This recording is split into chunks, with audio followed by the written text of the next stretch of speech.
As a business owner or a startup founder, you may need to manage a remote team.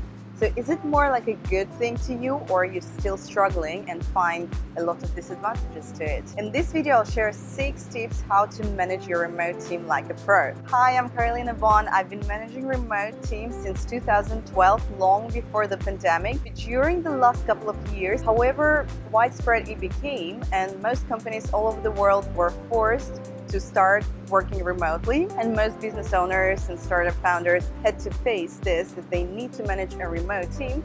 I've still heard a lot of stories how people are struggling with the working routine, schedule, keeping in touch with all their team members. And for business owners, there are a lot of fears to it, like not being able to control and properly manage their team, not being aware of what they are up to, how motivated they are. A lot of team members are felt left out from the team, lonely and struggling to be motivated and working on their tasks to the fullest potential. So how to get the maximum efficiency and productivity out of managing a remote team, I'll tell you in this video. Don't forget to subscribe to my channel to stay in touch for useful tips and tricks on running your business internationally.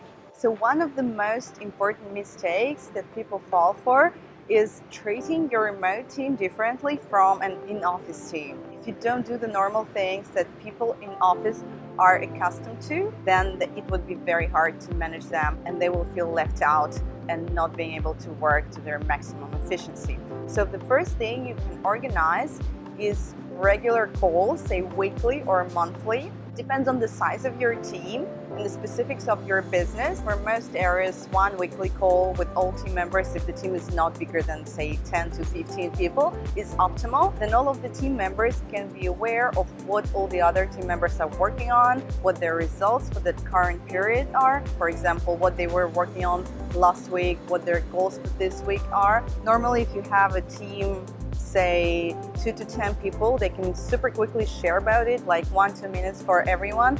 So that would be just the results and the plans. You can organize it through Zoom or Hangouts or any other web conference tool. The second thing is making it clear about the working hours. Especially if your team members are located in different time zones, you need to agree with every one of them when they work, at least when they are available to be contacted, so you don't contact them during their night hours or outside of their working time. Sometimes working from home can feel like not working at all if you're distracted with all the other things that you need to do. But on the other hand, it may also feel like you're working all the time. If you're contacted during like a period of time longer than 8 hours, you're always distracted with all the messengers.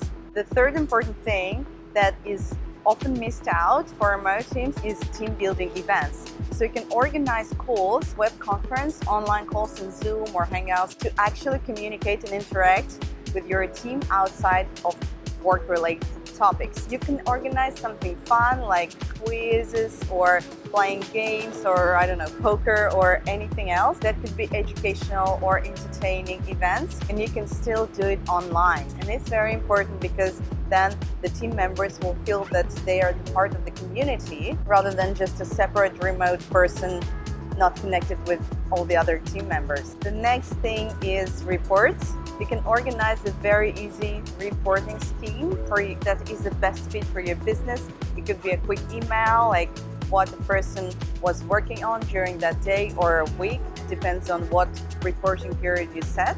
And ideally here you need a project management software like Basecamp or Asana or any other of that kind. So all the team members are aware of what others are working on at this period of time, what their tasks are for this week, for today, for tomorrow. So of course the project management software is super important even if you work at an office, but for remote teams it's crucial and it's essential, because otherwise people may get an impression that they are the only ones who are working, or what they are working on is not super important and not connected to what others are working on. The next tip is organize a clear way of communication between the team members. It can be a separate messenger, for example Slack, or if you're not using Telegram for your personal communication, it could be Telegram, for example. It's super easy. Ideally, the software should have features to create different channels. For example, this is a channel for sales-related questions. This is a channel for developers.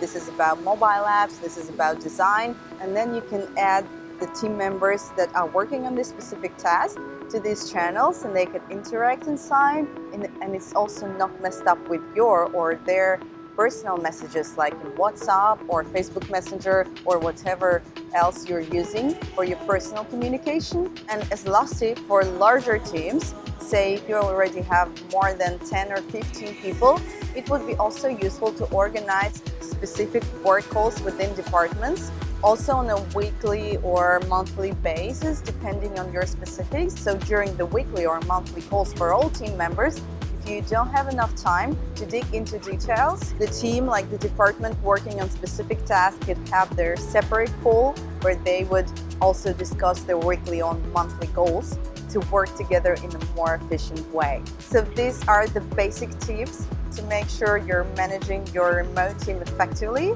Please click the like button if you like this video and subscribe to my channel to not miss out tips and tricks about running your business internationally.